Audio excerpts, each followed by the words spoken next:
Welcome all of you. Today we are discussed about the unit number 4 electrical wiring, in which we studied about the types of wires and cables. In previous lecture we completed our third chapter, in which our last point is about applications of insulating material. Before we starting our today's lecture, we revise some previous lecture points, in which we seen about the applications of insulating material in high voltage bushings. These are the image of bushing. Mainly bushings are used in a transformer or large capacity capacitors, or in case of circuit breakers. Bushings are consisting of current carrying part of a conducting rod in the center, bus or cable. A porcelain cylinder installed in a whole transformer cover and used for isolating the current carrying part. We see the image of bushing. In this picture shows the application of bushings, which are used for insulation between the transformer body and connection. त्यामध्ये काय सांगितले first पॉइंटमध्ये bushing are consisting of a current carrying part of conducting rod in a center.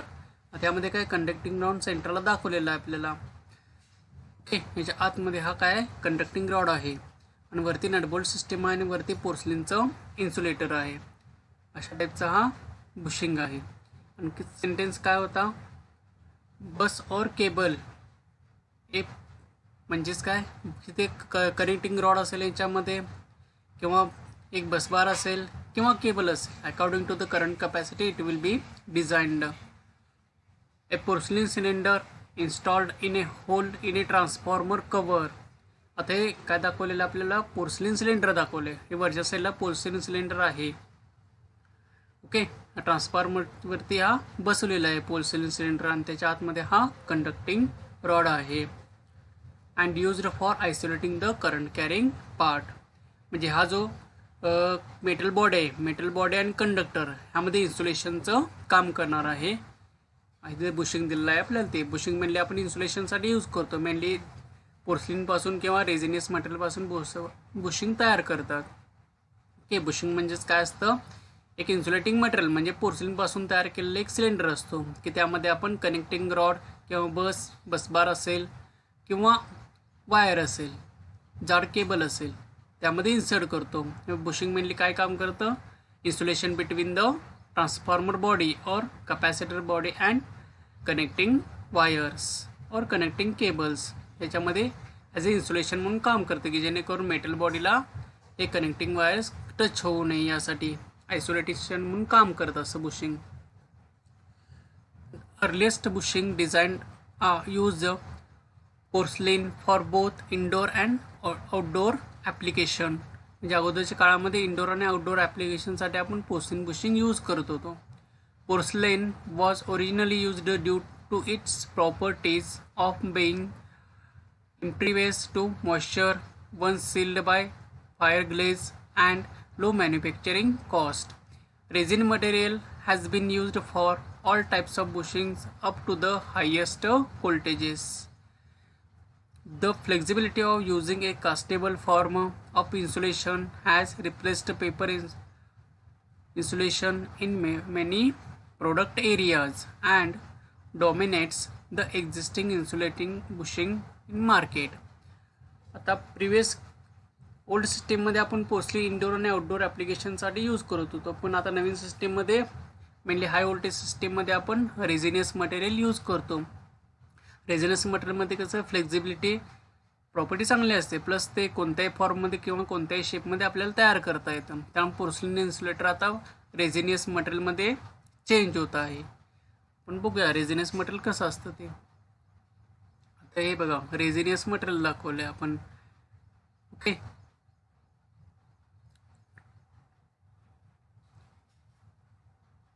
हे रेझिनियस मटेरियलचे bushing आहेत. हे porcelain insulator आहे plus हे रेझिनियस मटेरियलचे bushing आहे. म्हणजे पॉलिथिलिन टाईपमध्ये बुशिंग आहे. रबर टाईपमध्ये की रबर आणि पॉलिथिलिनच्या मिक्सचरपासून सुद्धा बुशिंग तयार करतात. Next is the insulation material used for high voltage bushing is paper, that is treated 3 times for treated paper, or resin bonded paper, oil impregnated paper, and resin impregnated paper. The paper is wound on to a central tube and conducting layer are then inserted to form a series of concentric capacitor between the tube and the mounting flange. Since 1960s, resin materials has been used for all types of bushing up to the highest voltages. Resin insulation has greater dielectric strength than paper and require less stress control at voltage below 25 kV.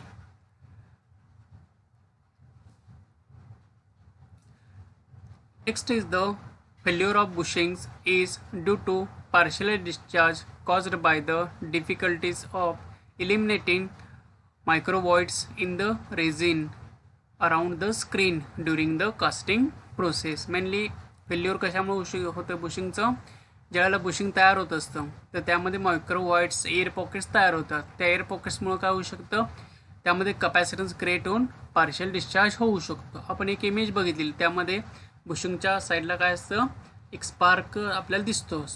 Okay, तसे त्या टाईपची image आपण previous लेक्चरमध्ये पाहिली होती. The need to eliminate voids in the resin becomes more sensitive as voltage increases, and it is normal to revert back to resin impregnated. Pulp paper insulation for bushing rated over 72.5 kV. These are the failure of bushing. Image indicates the failure of bushing. Applications of insulating materials in small horsepower motors, in which first is small generator we seen. The insulation system must guarantee reliability combined with the good processing capability, mechanical strength and tolerance to sever short thermal stress while in operation. Kind of applications, the following material have been found to have excellent properties, where that means press paper reels, NMN multi-layers, that means made of Nomex and polyester film, as well as saturated DMD made from non-woven polyester and polyester film. These are the image which seen the insulation in the generator or motor stator winding. Next is insulation for small size or fraction HP motors. The main insulation for small size motor is pressboard due to no melting board. Multi-layer material made from pressboard and polyester film used in electrical power tools. In electrical power tools, we used a DC motor or DC series motor armature, which are also called as universal motor. In universal motor, we used pressboard and polyester film because of its high thermal withstand capacity, which can withstand short term thermal stresses. Many kinds of polymer have been developed and are being widely used as insulating material in small size of motor. Next is the insulation for electrical equipments or electronic equipments, in which the insulating material used for electronic or electrical equipment should possess the following properties.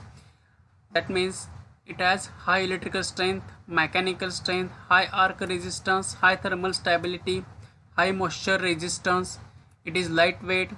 Mainly synthetic resins are used as a insulating material for most of the electronic equipment. List of insulating material used for different electronic equipments is in given table. In this given table, we seen the various types of insulating material for electrical equipment or electronic equipment. in which first is huge power transmitters, industrial electronics, military radars, ships, and other instruments. In insulating materials is insulating or synthetic resins, glass, ceramic, paper, and oil. TV and radio receiver, in which synthetic resins, paper, and pressboards are used. Medical electronics, synthetic resin, glass, pressboard, paper, and oil are used. In space electronic equipments, glass, fabrics, synthetic resins, and papers are used. In case of computer, synthetic resin and papers are used. This is our complete third chapter. Our today's chapter is unit number 4, in which electrical wiring. Our today's subtopic is types of wires and cables. Before we starting our today's lecture, we discuss some syllabus regarding unit number 4, in which CO assigned for unit number 4 is perform different types of electrical wiring और cabling activities. म्हणजेच या चॅप्टरमध्ये आपल्याला electrical वायरिंगशी related वेगवेगळ्या टाईपच्या किंवा cables किंवा wires ह्याबद्दल इन्फॉर्मेशन घ्यायचे, किंवा कोणकोणत्या वायरिंग सिस्टीम्स आहेत किंवा कोणकोणत्या वायरिंग ॲक्टिव्हिटीज आहेत जे आपल्याला इलेक्ट्रिकल वायरिंग करताना यूज करतो आपल्याला, ते आपल्याला या चॅप्टरमध्ये बघायचं आहे. या चॅप्टरचा कोर्स आउटकम काय? Performing different types of electrical wiring and cabling activities. म्हणजे वेगवेगळ्या इलेक्ट्रिकल आणि केबलिंग ॲक्टिव्हिटी आपल्याला परफॉर्म करायच्या आहेत ह्या chapter through. In which 4.1 is types of wire and cables, component and accessories of electrical wiring system. 4.1 मध्ये आपण काय बघणार आहोत? Types of wires and cables, त्याचे रिलेटेड कॉम्पोनंट, इलेक्ट्रिक वायरिंगची रिलेटेड कॉम्पोनंट्स प्लस त्याच्या रिलेटेड ॲक्सेसरीज आपण स्टडी करणार आहोत. In 4.2 basic electrical parts and equipments in electrical system. Electrical सिस्टीममध्ये जे आपण इलेक्ट्रिकल वायरिंगशी रिलेटेड बेसिक इलेक्ट्रिकल पार्ट्स बघणार आहोत, त्याच्याशी रिलेटेड इक्विपमेंट्स बघणार आहोत. 4.3 electrical wiring system such as casing and capping. Electrical वायरिंगच्या कोणकोणत्या मेथड्स आहेत, इलेक्ट्रिकल ड्रॉइंग कसं असतं त्याच्याबद्दलची इन्फॉर्मेशन आपण थर्ड पॉईंटमध्ये बघणार आहे. 4.4 electrical wiring types, one lamp controlled, stair case and godown. Electrical wiring कोणकोणत्या टाईप्समध्ये अवेलेबल आहेत, किती टाईपचे वायरिंग करतो आपण, म्हणजे one lamp control from one switch or two switch or in staircase wiring आपण बघणार आहोत. 4.5 केबल लेईंग मेथड्स, म्हणजे अंडरग्राऊंड केबल असतात त्या कशा अंडरग्राऊंड करतात ते बघणार आहोत. केबल जॉईंट्स, केबल एखादी कट झाले असेल तर त्या जॉईंट कसा करायचा, plus proper size lugs, crimping of joint. आता लग्स असतात जे आपल्याला केबल कनेक्शन करण्यासाठी आपण त्याचा यूज करतो, मग ते लग्स क्रिम्पिंग कसं करायचे, त्या लग्सचं किंवा क्रिम्पिंग थ्रू कसे जॉईंट मारायचे, केबल कसं जॉईंट करायच्या, हे आपण 4.5 मध्ये बघणार आहोत. Now we start our today's session, in which first we discussed about the electrical wiring or types of wires and cables. In introduction, wire or cable is nothing but the medium to carry current from one place to another place as per the requirement of particular equipment which is to be operated. The wire and cable म्हणजे काय असतं? It is nothing but medium to carry current. Wire and cable काय करत असतात, इथे हे एक medium आहे करंट कॅरी करण्यासाठी. हा करंट काय करतं, एका प्लेसपासून दुसऱ्या प्लेसकडं कॅरी करतं. वायर्स और केबल्स हे काय करतात, करंट एका ठिकाणाहून दुसऱ्या ठिकाणी वाहून करंट कॅरी करायचं काम करत असतात. हे कशासाठी करायचं, करंट का वाहून न्यायचा, तर आपल्याला एका ठिकाणाहून, म्हणजे समोर आपल्या घरामध्ये बोर्डमध्ये वीज चालली आहे, इलेक्ट्रिसिटी आलेली आहे मीटरमध्ये, मग त्या मीटरपासून आपल्या लाईटिंग लोडपर्यंत किंवा घरातील डोमेस्टिक ॲप्लिकेशनमध्ये म्हणजे मिक्सर फॅनला वगैरे आपल्याला सप्लाय द्यायचा असेल तर त्यासाठी काय करतो, वायर्स यूज करतो की जेणेकरून त्या मीटरमधला जो सप्लाय आहे, जो मीटरमध्ये आलेला किंवा मेन स्विचमध्ये आलेला तो सप्लाय आपण त्या लोडपर्यंत कॅरी करून नेऊ शकतो. For example, for operating fan we need to make connection to fan from the switchboard. This connection can be done by using wires. Wire is used for carry electrical current and connect electrical supply to the load. All the equipments get the supply through electrical wires. Electrical wire काय current carrying करण्याचं एक medium आहे की जेणेकरून आपण current एका ठिकाणाहून दुसऱ्या ठिकाणापर्यंत वाहून नेऊ शकतो आणि तो करंट किंवा सप्लाय असेल इलेक्ट्रिकल सप्लाय तो लोडला आपण देऊ शकतो. यासाठी आपण इलेक्ट्रिकल वायर्स यूज करतो. When switch is on, then current start flowing through wires and fan will be operated. Therefore, for making wires or cables, high conductivity metals are preferred. Wire किंवा cable तयार करण्यासाठी आपण high conductivity metals आपण use करतो. त्यासाठी for safe operation of insulating material is required to cover metal conductors, for example polymer insulating material. आता आपण household ॲप्लिकेशनसाठी पॉलिमर इन्सुलेटिंग मटेरियल यूज करतो. म्हणजेच mainly polyvinyl chloride wires, PVC wire mainly use करतो आपण domestic आणि small industrial ॲप्लिकेशनसाठी.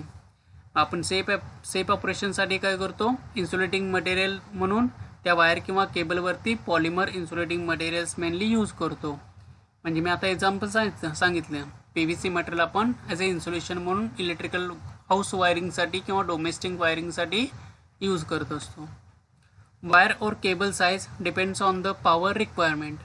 आता ती वायरची साईज किती पाहिजे, 1 mm², 2 mm², 6 mm², कशावर डिपेंड असतं तर त्याच्या पॉवर रिक्वायरमेंट. कशाच्या पॉवर रिक्वायरमेंटवरती, त्या पर्टिक्युलर लोडच्या. फॅन असेल, मिक्सर असेल, लाईट असेल किंवा एखादी लहान स्मॉल फ्रॅक्शनल HP मोटर असेल, त्यावरती वायर किंवा केबलची साईज डिपेंड असणार आहे. त्याच्या पॉवर रिक्वायरमेंटवरती त्या केबलची साईज डिपेंड असणार आहे. पॉवर रिक्वायरमेंट म्हणण्यापेक्षा आपलं व्होल्टेज कॉन्स्टंट असतं. मेनली करंट रिक्वायरमेंटवरती ते केबल किंवा वायरची साईज डिपेंड असतं. कारण व्होल्टेज आपलं 230 व्होल्ट घरामधले कॉन्स्टंट व्होल्टेज आहे. आपल्याला काय त्यामध्ये व्हॅरी काय होणार आहे, लोडनुसार करंट व्हॅरी होत जातो. त्यामुळं लोडच्या रिक्वायरमेंट, करंट रिक्वायरमेंटवरतीच केबल किंवा वायरची साईज डिपेंड असते mainly. Next is there are mainly 3 types of wires, that is phase, neutral and earth wire, in which color codes on the wires according to the standard. Mainly for color for the phase wire is red, for neutral is black and for earth is green wire we are used. Phase वायरसाठी आपण red colour use करतो, neutral वायरसाठी आपण black colour use करतो आणि अर्थ वायरसाठी आपण ग्रीन कलर यूज करत असतो. Colour codes on the wires according to the standards. Wires or cables is nothing but the core metal conductor covered with insulating layer. Wire किंवा केबल म्हणजे वेगळं काय नसतं, त्यामध्ये काय केलं असतं, एक कंडक्टर कोअर मेटलवरती म्हणजे कॉपर असेल, ॲल्युमिनियम असेल कंडक्टर, त्या कंडक्टरवरती आपण इन्सुलेशन लेअर देतो आणि त्यामधून इलेक्ट्रिकल वायर किंवा केबल फॉर्म होत असते. The construction point of view and application wise wires and cables are different but they are same. Wires and cables म्हणजे वेगळं काय नसतं, फक्त त्यामध्ये थोडं कन्स्ट्रक्शन आणि त्याचं ॲप्लिकेशन चेंज होतो. म्हणजे ज्या काही वायर्स असतात त्या वायर्स आपण मेनली स्मॉल पॉवर ॲप्लिकेशनसाठी यूज करतो आणि केबल्स असतात त्या हाय पॉवर ॲप्लिकेशनसाठी आपण यूज करतो. केबलमध्ये हाय व्होल्टेजमुळं आपण त्या ठिकाणी कन्स्ट्रक्शन, त्या ठिकाणी जास्त इन्सुलेशन प्रोव्हाइड करायला लागतं, बट दोघांचं काम एकच आहे. Mainly aluminum and copper material are used for making wires and cables. Aluminum आणि copper material आपण mainly वायर किंवा केबल तयार करण्यासाठी यूज करतो. Wires or cables are available in solid state, single standard or multi-standard or several flexible standard. आता यामध्ये solid म्हणजे एक सॉलिड सिंगल कंडक्टर येणार, त्यानंतर सिंगल स्टँडर्ड. आपण त्याची इमेजेस बघूया. त्या मी इमेजमध्ये दाखवले.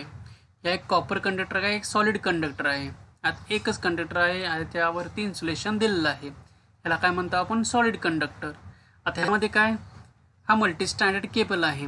त्यामध्ये काय केलं आहे, आता आपण पहिल्यांदा त्यावर सिंगल स्टँड बघूया. सपोज हे त्या ठिकाणी जसा सॉलिड कंडक्टर आहे, तर या ठिकाणी असा एक फ्लेक्झिबल कंडक्टर असेल त्याला काय म्हणतो आपण, सिंगल स्ट्रँडेड कंडक्टर. यामध्ये नंबर ऑफ कंडक्टर्स असतात. या ठिकाणी इथे एकच कंडक्टर आहे, या ठिकाणी नंबर ऑफ कंडक्टर्स असतात. स्मॉल थिन कंडक्टर्स असतात, त्याच्यापासून सिंगल स्टँडर्ड कंडक्टर तयार केलेलं असतं. आणि हे काय मल्टी स्टँडर्ड म्हणजेच काय, सिंगल स्टँडर्ड कंडक्टरचा बंच, त्याला आपण मल्टी स्टँडर्ड केबल म्हणतो किंवा मल्टी स्टँडर्ड वायर म्हणतो आपण त्याला. Next is the wire or cable construction. Inner part of wire or cable is always conductor and outer part is always insulation. आता यामध्ये काय झालेलं आहे, या ठिकाणचं इनर पार्ट आहे तो नेहमी कंडक्टर असणार आहे वायर किंवा केबलचा, आणि आउटर पार्ट असणार आहे तो इन्सुलेशन असणार आहे. High power the thicker or wire cable used. High power ॲप्लिकेशनसाठी आपण एक जाड इन्सुलेशन, हाय पॉवरसाठी आपण थिकर इन्सुलेशन म्हणजे जाड इन्सुलेशन प्रोव्हाइड करतो. मेनली इन्सुलेशनची जी साईज असते ती साईज कशावर डिपेंड असणार आहे, व्होल्टेजवरती डिपेंड असणार आहे, आणि जी कंडक्टरची साईज असणार आहे ती करंटवरती डिपेंड असणार आहे. जेवढा लोड करंट जास्त तेवढी कंडक्टरची साईज असेल ही, ती कंडक्टरची साईज इन्क्रीज होते. आणि जेवढं लोडचं सिस्टीमचं व्होल्टेज जास्त असतं, ओके, जेवढं सिस्टीमचं व्होल्टेज जास्त असतं किंवा लोडला आपण जे काय व्होल्टेज अप्लाय करणार आहे ते जास्त असणार आहे, तेवढं त्या इन्सुलेशनची साईजसुद्धा जास्त असणार आहे. Small industries and domestic applications wires are used. म्हणजे लहान इंडस्ट्रीसाठी किंवा आपल्या घरगुती ॲप्लिकेशनसाठी आपण वायर्स यूज करतो. For large and medium industrial applications, transmission line, distribution lines, cables are preferred. म्हणजे मोठ्या इंडस्ट्रीसाठी, लार्ज स्केल और मीडियम स्केल इंडस्ट्रीसाठी आपण केबल्स यूज करतो. ट्रान्समिशन अँड डिस्ट्रीब्युशन लाईनमध्ये आपण केबल्स यूज करत असतो. Next is cable construction. स्टँड is nothing but more than one conductor. आता आपण बघितलेलं स्टँड म्हणजेच काय असतं, it is the more than one conductor. त्यामध्ये बघितले आपण या ठिकाणी सॉलिडमध्ये एकच कंडक्टर आहे, आणि स्टँड म्हणजेच काय, नंबर ऑफ कंडक्टर्स आहेत. कंडक्टरचा एक बंच असतो आपला, तो एकाच इन्सुलेशनने कवर केलेला असतो. या ठिकाणी सॉलिड कंडक्टर आहे, ओके, सिंगल कंडक्टर आहे. या ठिकाणी फक्त या ठिकाणी नंबर ऑफ स्टँड्स असतात, नंबर ऑफ कंडक्टर्स असतात एका इन्सुलेशनमध्ये, त्याला आपण स्टँड्स म्हणतो. These stands are usually around a central conductor. Stands are usually made from either stainless steel or carbon steel. आता लहानच्या बाबतीत आपण काय केलं होतं, ॲल्युमिनियम किंवा कॉपर कंडक्टर्स यूज केले होते. पण जर लार्ज कंडक्टर असेल तर त्यामध्ये स्टेनलेस स्टील किंवा कार्बन स्टीलचं स्टँड्स यूज करतो आपण. म्हणजे कार्बन स्टील किंवा स्टेनलेस स्टीलचे कंडक्टर्स यूज करतो. मेनली त्यामध्ये सुद्धा आपण ॲल्युमिनियम यूज करतो. आपण आता केबलचं कन्स्ट्रक्शन बघूया. The wire or cable specification usually in the form of product of the number of group and number of wires. जे वायर किंवा केबलचं स्पेसिफिकेशन असते त्यामध्ये आपण वायर कशा प्रकारे मागून घेतो किंवा वायरला कशा प्रकारे म्हणतो की ही वायर आहे. तर ह्यामध्ये एक एक्झाम्पल दिलेलं आहे 1:7. आता यामध्ये काय दिलं आहे, 1 ग्रुप ऑफ 7 वायर्स, म्हणजे 7 वायरची स्टँड असणार आहे त्या ठिकाणी. ही काय मल्टी स्टँड वायर आहे.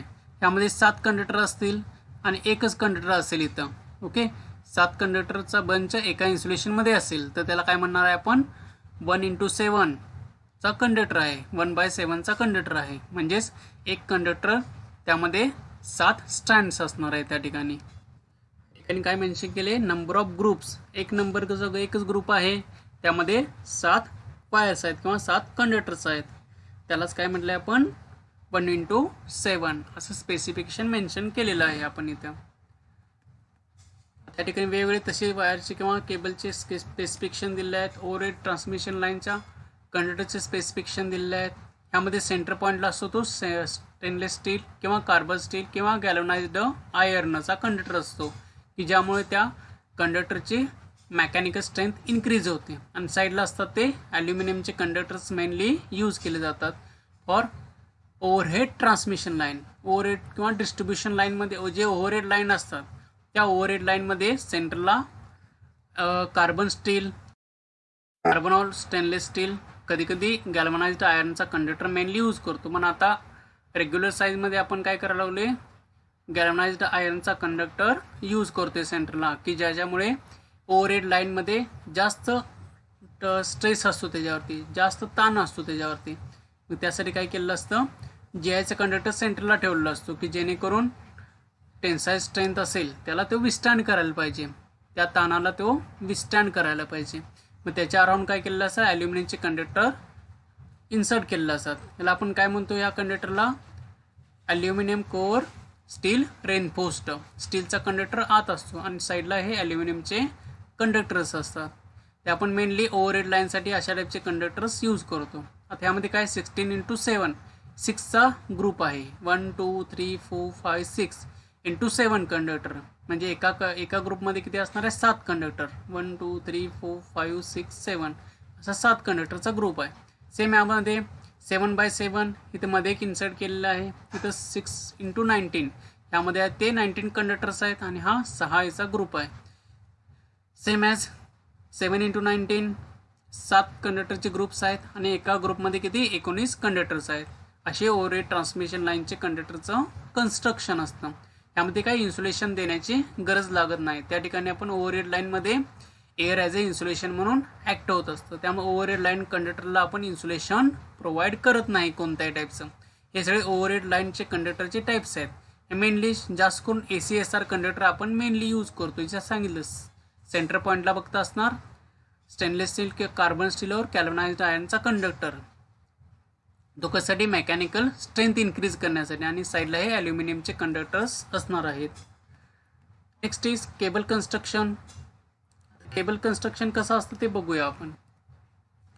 फर्स्ट, कोअर और कंडक्टर्स. आता केबल कंडक्टर्समध्ये दाखवलेले आहेत. हे कंडक्टर असणार आहे, ह्या कंडक्टरवरती पेपर इन्सुलेशन दिलेलं असतं. त्यानंतर हा काय गॅप फिलर असतो, म्हणजे या 3 कंडक्टरमधला जो गॅप आहे हे राऊंड शेप आहे. हे राऊंड शेप असल्यामुळं या 3 कंडक्टरमध्ये गॅप पडणार आहे. मग तो गॅप फिलअप करण्यासाठी हा गॅप फिलअप मटेरियल असतं. त्यानंतर लीड शीट असतं, ते 1 बाय 1 आपण बघूया. त्यानंतर बेडिंग नंतर आर्मरिंग नंतर सर्विंग, असे स्टेप आहेत त्यामधले. ओके, आता ह्यामधला पहिले काय केबल कन्स्ट्रक्शनमधला पॉईंट आहे तो कोअर्स और कंडक्टर्स. हे ॲल्युमिनियम किंवा कॉपरचे कंडक्टर्स असतात. मेनली आपण कॉपर कंडक्टर यूज करतो. A cable may have 1 or more than 1 core conductor. Cable म्हणजेच काय असतं, एकपेक्षा जास्त कंडक्टरचा ग्रुप असतो, त्याला आपण केबल म्हणतो. सिंगल कंडक्टर असेल तर त्या ठिकाणी आपण त्याला वायर असं म्हणतो. ओके, आणि जर एकपेक्षा जास्त कंडक्टरचा ग्रुप असेल जो एकमेकांपासून इन्सुलेटेड केलेला असतो, हे एकपेक्षा 3 कंडक्टर्स आहेत, ते काय केले, तिने एकमेकांपासून इन्सुलेटेड केले आहेत, प्लस त्याच्यावर सुद्धा इन्सुलेशन चढवलेलं आहे, त्याला काय म्हणतो आपण, केबल म्हणतो. Depending upon the type of service for which it is to be intended. For instance the 3 core conductor cable shown in figure it is used for 3 phase service. 3 conductor cable आहे या ठिकाणी, ते आपण 3 phase सिस्टीमसाठी use करतो. The conductors are made of tinned copper or aluminium and are usually stranded in order to provide flexibility to the cable. आता standard कंडक्टरचा use काय होतो, त्यामध्ये फ्लेक्झिबिलिटी इन्क्रीज होते. म्हणजे आपण अंडरग्राऊंड केबल असतात त्या ठिकाणी सॉलिड यूज केलं, सॉलिड केबल यूज केली तर त्या ठिकाणी आपल्याला फ्लेक्झिबिलिटी मिळणार नाही, कसं पण वाकवता येणार नाही आपल्याला त्या ठिकाणी. मग आपण फ्लेक्झिबल कंडक्टर्स यूज केल्यामुळे काय होतं, आपल्याला एक फ्लेक्झिबिलिटी त्या ठिकाणी यूज करायला मिळते. प्लस टिन्ड कॉपर किंवा ॲल्युमिनियमचे कंडक्टर्स आपण या ठिकाणी यूज करत असतो. त्या ठिकाणी सुद्धा आपल्याला काय केबल कन्स्ट्रक्शन बघायला मिळेल. त्या ठिकाणी काय पहिल्यांदा केबल कन्स्ट्रक्शन हे तुम्हाला फ्लेक्झिबल कंडक्टर्स दिसतील बघा. आता हे 4 कोअर केबल आहे, 4 कोर्स आहे, त्यामध्ये 4 कोर्सचा ग्रुप आहे. मग आपण याला काय म्हणतो, 4 कोअर केबल म्हणतो या ठिकाणी. हे काय नंबर ऑफ स्टँड जास्त असेल तर ते काउंट करत बसत नाही. मेनली अंडरग्राऊंड केबलच्या बाबतीत, ओव्हरहेड केबलच्या बाबतीत फक्त ग्रुप आणि नंबर ऑफ कंडक्टर्स त्यामध्ये मेजर करतात. पण यामध्ये आपण फ्लेक्झिबलमध्ये आपण ते मेजर करत नाही शक्यतो. ओके, हे कंडक्टर. त्यानंतर PVC XLP इन्सुलेशन नंतर हा गॅप फिलर जो मगाशी मी म्हटलेला होता. त्यानंतर बेडिंग टेपचा एक इन्सुलेशन असतं याच्यावरती. त्यानंतर PVC inner sheath, steel wire armoured त्यानंतर bedding tape and last is PVC outer sheet. आता ओरिजिनल केबल आपल्याला दाखवले, एक conductor, XLP insulation or PVC insulation, filler material, filler नंतर याच्यावरती एक PVC इनर शीट केलेले असते किंवा पेपर इन्सुलेशन सुद्धा असू शकते. त्यानंतर स्टील आर्मर्ड दाखवले, आर्मर्डवरती एक बेडिंग टेप किंवा पेपर इन्सुलेशन असू शकेल. त्यानंतर लास्टला आहे सर्विंग किंवा PVC आउटर शीट या ठिकाणी दाखवलेली आहे. Next is cable construction. In cable construction and insulation, त्यामध्ये इन्सुलेशन कोणतं यूज करतात? इच कोर और conductor is provided with suitable thickness of insulation. हे XLPचे इन्सुलेशन दाखवले, ह्या कंडक्टरवरती काय केलेलं आहे, या PVC किंवा XLPचं इन्सुलेशन या ठिकाणी प्रोव्हाइड केलेलं आहे. तो पॉईंट आपण आता स्टडी करत आहोत. इच core or conductor is provided with suitable thickness of insulation. The thickness of layer of insulation depending upon the voltage to be withstood by the cable. आता मगाशी सांगितल्याप्रमाणे मी केबलचे जे इन्सुलेशन आहे किंवा त्याची थिकनेस आहे इन्सुलेशनची, किती जाड इन्सुलेशन असणार आहे त्या ठिकाणी केबलवरती, तर ते कशावर डिपेंड आहे, ते केबलच्या व्होल्टेज विस्टँड कपॅसिटीवरती. 11 kVची केबल आहे, 22 kVची केबल आहे, त्यावरती डिपेंड असणार आहे. The commonly used material for insulation are impregnated papers, polymers, varnish cambric or rubber mineral compound. PVC, polyvinyl chloride insulation and XLP insulation.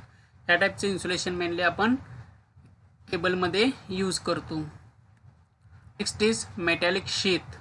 आपण वरची शीट बघितलेली केबल इन्सुलेटिंग लेअरवरती, त्याच्या अगोदर फिलर मटेरियल असतं. फिलर जे मटेरियल आहे, ज्या ठिकाणी फिलर मटेरियल दाखवले ते कोणते रबर इन्सुलेशन असेल किंवा पेपर इन्सुलेशन सुद्धा असू शकतं, ओके, किंवा रेझिनस मटेरियल सुद्धा हे फिलर इन्सुलेशन असू शकतं. त्यानंतर हे लीड शीट, हे मेटॅलिक शीट किंवा आपण याला लीड शीट प्रोव्हाइड करत असतो या केबल PVC इन्सुलेशनच्या लेअरनंतर, या फिलर मटेरियलच्या लेअरनंतर. आता हे कसं यूज करायचं? In order to protect the cable from moisture, conductor gases or other damaging liquids like acids or alkalis in the soil and atmosphere, a metallic sheet or lead or aluminum is provided over the insulation. आता जे आपण insulation बघितलं metallic शीटचं over the PVC और XLP insulation, त्यावरती काय metallic sheet, एक metallic sheet कशी तयार केलेली असणार आहे? लीड मटेरियल, लीड आपण शीट बघितली होती, ॲल्युमिनियम मटेरियलची शीट असेल किंवा एनी मेटॅलिक शीट असणार आहे. शक्यतो करून लीड किंवा ॲल्युमिनियम मटेरियल आपण त्याच्यासाठी यूज करतो ॲज ए मेटॅलिक शीट म्हणून. ही कशासाठी यूज करायची? It is protect from the मॉइश्चरपासून प्रोटेक्शन करण्यासाठी कंडक्टरचं. कंडक्टर गॅसेस, केबल गरम झाल्यानंतर जे कंडक्टरचे गॅसेस प्रोड्यूस होणार आहेत त्यापासून प्रोटेक्शन करण्यासाठी, किंवा other damaging liquids like acid आणि अल्कलीज. ॲसिड आणि अल्कलीज काय त्या सॉईलमध्ये असणार आहेत, त्यापासून प्रोटेक्शन करण्यासाठी आपण मेटॅलिक शीट त्यावरती यूज करतो की जेणेकरून त्या कंडक्टरवरती किंवा इन्सुलेशनवरती मॉइश्चर किंवा गॅसेसचा इफेक्ट होऊ नये, त्यासाठी आपण मेटॅलिक शीट प्रोव्हाइड करतो त्या PVC किंवा XLP इन्सुलेशन नंतर. निस्टिक बेडिंग. आता बेडिंग काय असतं बघूया पहिलं. Over the metallic sheet it is applied a layer of bedding which consist of a fibrous material like jute or hessian tape. आता बेडिंग कुठं प्रोव्हाइड करायचं? त्या मेटॅलिक शीट नंतर. It is applied layer of bedding which consist of fibrous material like jute or hessian tape. आता jute material असेल म्हणजे wooden material आहे किंवा हेसिन टेप असेल तो वुडन मटेरियलपासून तयार केला जातो, म्हणजेच फायबरस मटेरियल आहे एक. आता बेडिंग कशासाठी करायचं? The purpose of bedding is to protect the metallic sheet against corrosion and form a mechanical injury due to the armouring. त्या बेडिंग आपण कशासाठी प्रोव्हाइड करतो? The purpose of bedding is to protect the metallic sheet against the corrosion or to protect from the mechanical injury due to the armoring. आता हे वरती armouring केलेलं असतं. आता आर्मरिंग काय कशासाठी करायचं आपण थोड्यात बघू. आता आर्मरिंग पासून प्रोटेक्शन करण्यासाठी, म्हणजे या ठिकाणी आर्मरिंग म्हणजेच काय, GIच्या वायर्स असतात, दिवस GIचे कंडक्टर्स असतात स्मॉल, हे जे आर्मरिंग असणार आहे ते सांगितले मी आत्ता काय जी आयचे कंडक्टरचं असणार आहे. हे जी आयचे कंडक्टरमुळं काय होऊ शकतं, हे जे बेडिंग मटेरियल आहे किंवा जे PVC इन्सुलेशन आहे त्या PVC इन्सुलेशनला इंजुरी होऊ शकते. बेडिंग एका ह्याच्यावरती समजा काहीतरी पडलं वस्तू वगैरे काहीतरी झालं तर ह्याच्यामुळं काय होऊ शकते, हे मेनली जे आपण आर्मरिंग यूज करतो ते आर्मरिंग मेकॅनिकल इंजुरीपासून प्रोटेक्शन करण्यासाठी यूज करतो. ते आपण थोड्यात बघणार आहोत यानंतर. हे आर्मरिंग प्रोव्हाइड केल्यामुळं काय होतं, एखादं वरून काहीतरी जाड वस्तू पडली किंवा काहीतरी गाडी वगैरे गेली असेल किंवा काहीतरी वरून आदळापट झाले असेल तर केबलवरती इंजुरी होऊ शकते, केबल खराब होऊ शकते, केबलचं इन्सुलेशन.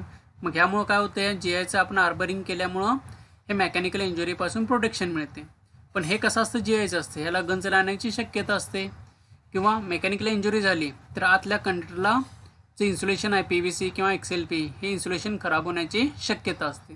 मग त्यासाठी वरून इथं बेडिंग केलेलं असतं. बेडिंग कशासाठी केलेलं असतं, तर ते मटेरियल जे यूज केलेलं असतं त्याला एक ज्यूट किंवा हिसन टेपपासून तयार केलेलं असतं. इथे बेडिंग दाखवलं आहे, बेडिंग टेप या आर्मरिंगवरती सुद्धा आहे आणि या PVCच्या शीटवरती सुद्धा बेडिंग टेपचं इन्सुलेशन प्रोव्हाइड केलेलं आहे की जे कोरोजनपासून आणि मेकॅनिकल इंजुरीपासून प्रोटेक्शन करतं ड्यू टू द आर्मरिंग और एनी अदर ऑब्स्टॅकल और substance.